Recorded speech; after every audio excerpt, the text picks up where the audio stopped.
Hey kids, it's time for a fast and fabulous kids cooking lesson.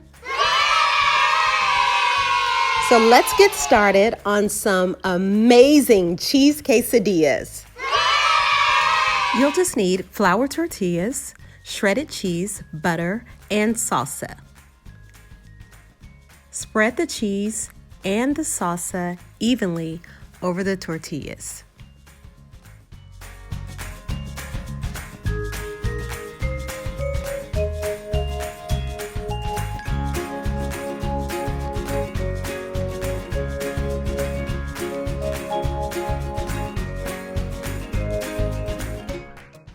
Now fold them in half and take them over to a warm skillet.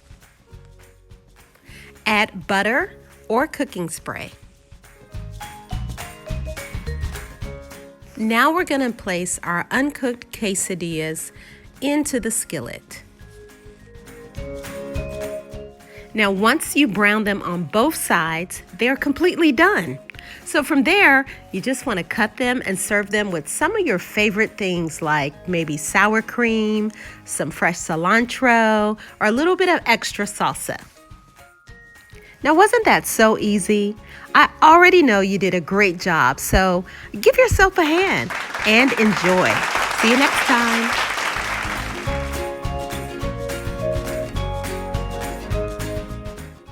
Be sure and follow me on Instagram at Fabulous in the Kitchen and on YouTube.